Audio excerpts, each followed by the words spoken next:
Greg Bedard is brought to you by Best Ford in Nashua. Looking for great deals on new Fords? Then go to the Best First, Best Ford in Nashua, on the web at thebestford.com. We'll take your calls with Greg, 617-779-0985. Coming up next segment, we'll get some opening thoughts in here first. Greg, would you like to start, or would you want me to just pick my way through your email this morning, and you can respond accordingly? Yeah, why don't you do that? I think it was laid out pretty well. Okay. And so, the interception there sort of plays into your first note. Greg writes, since he took over the starting position in Week 6, Drake Maye leads the league in turnover-worthy play percentage.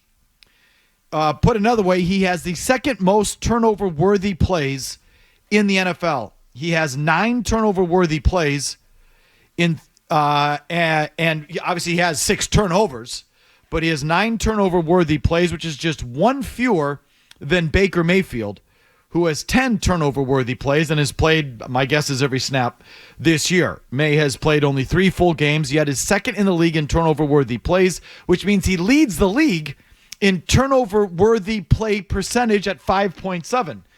An excellent example, Mazz, of using a stat only to get us into a conversation. Of course, not right. one that I would pay attention to. Right, but just to reinforce, that's since he's been starting. It's not, in the league, on the season, he doesn't actually, I didn't even look at that. But that's just in the weeks that he's been the starter. I see. So this doesn't count the the 3 series he played late against. No, it does. Yeah, it doesn't include that. When he did almost turn the ball over. So it does include that. It does not. Sorry. This is just from the weeks since he's been the starting quarterback of the Patriots. Okay. There we go. Greg, now that you've confused us and just sort of ruined the setup, your thoughts? Well, look, I don't think this is any big surprise. And, I gave further context and to balance things out that if you look back to when Josh Allen was the starting quarterback as a rookie for the Buffalo Bills in his first 4 starts, he was second in the league in turnover-worthy play percentage at 6.2%, which is more than Drake Maye. So, there's a couple ways that you can sort of look at this stat. Number one, obviously, it goes to showing why the Patriots are, 0-3. Jacoby he delivered the win in the other start, but 0-3 in his starts, and he couldn't beat the Jaguars and couldn't beat Mason Rudolph and the Titans, and where Jacoby has played. He's won 2 games. He almost won another couple games, so there's that aspect of it. But the other aspect to me, because I think we're going to talk a lot about Alex Van Pelt today, and basically the one good thing that people latch onto when they talk about Alex Van Pelt is, the plan, how they developed Drake Maye, how they, and I do think that they've done some good work there, but I believe from what I see out of Drake Maye, which is he takes off with the ball, which we saw in summer practices.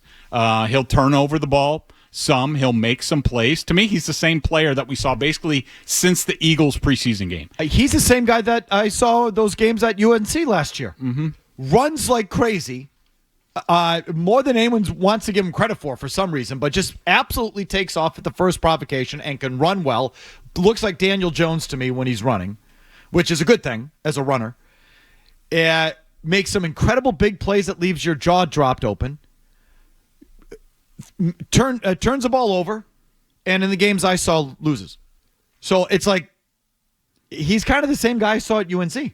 Yeah, and I think if they made the decision, in the wake of the Eagles preseason game, if they would have said, "We have something here, let's ramp him up." Remember, Drake Maye didn't get any first-team snaps like all summer, and if you remember, when Drake talked to the media after they made the decision, he kind of had this look on his face, we all knew this was going to happen because I didn't get any first-team snaps. I mean, Jacoby got all the first-team snaps, and he kind of seemed disappointed, like, I could be starting, if they gave me a chance and gave me the first-team snaps. So, it's not my big takeaway from this game, but, I do believe, and I'm not going to let go of this, I do believe that if Drake Maye started in week 1, he'd be further ahead by now.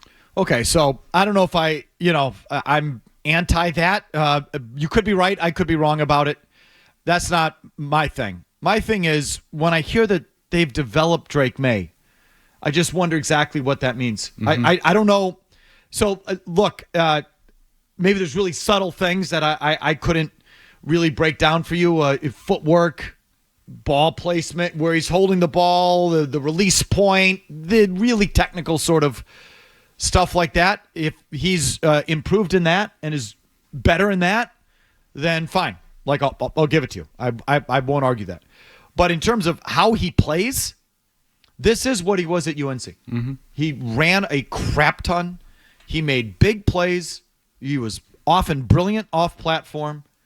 He was inconsistent. He turned the ball over. And it didn't always translate to his team winning. The games I watched, he lost towards the end of the year. And like the Patriots right now, his last year at UNC, not great personnel around him, and coaching that everybody says was a crap show. Okay, so maybe it's all the welcome same. to New England. And look, that doesn't mean the talent's still there, and all might still be good enough. But you say they've developed him. Like, not in the sense you would have thought that he's under center running the West Coast offense with the stretch run and the bootlegs to the other side, and he doesn't look like that to me. He looks like the kid at UNC, which again might be more than good enough because that's a talented guy. But just real quick, so yes, his turnover, he is turning the ball over as much as any quarterback in the league, both in a raw sense or a percentage sense. And I think that explains why it's not translating to team success, victories, meaning because of the turnovers. That's the bad news. The good news is you say, yeah, well, Josh Allen was the same guy early on.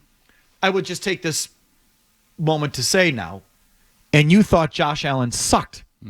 So all I heard for 2 years is that Josh Allen was a bust and he sucks and he can't play and this kid's stupid and the Bills are porked again.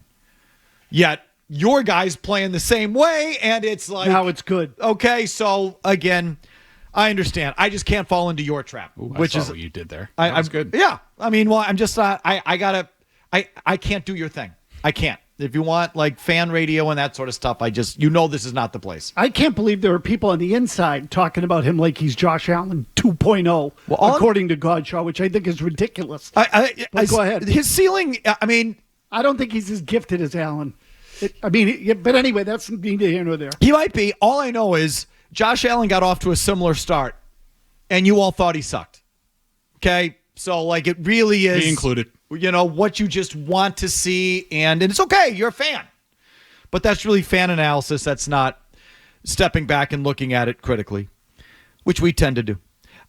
Greg's biggest takeaway Sunday, he writes, this could be another game that sits atop the list of reasons to fire Alex Van Pelt, and also shows Mayo has no clue on the offensive side of the ball. Explain.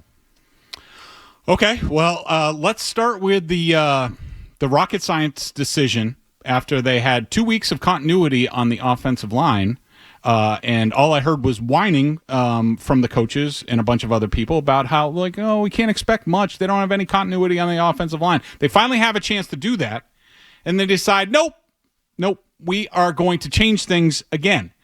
And not only are we going to kick Michael Winning out to right tackle, but we are going to put Layden Robinson, who is a rookie, who at times has been promising. It's been a while. He hasn't played a whole lot. He got hurt. He struggled when he came back. He went to the bench. These geniuses decided we're going to go up against Jeffrey Simmons, who is, now that Aaron Donald's gone, he might be the best defensive tackle in the league. That not only are we going to put a rookie in Layden Robinson out there against him, we're also not going to give him any help. We are not going to have a plan for Jeffrey Simmons. We are just going to let him go one-on-one against a rookie, and he is going to completely wreck the offense in the first half, which was a bunch of hot garbage. It was horrible, the offense in the first half, and it wasn't Drake May's fault. They say the battle is lost before it's fought.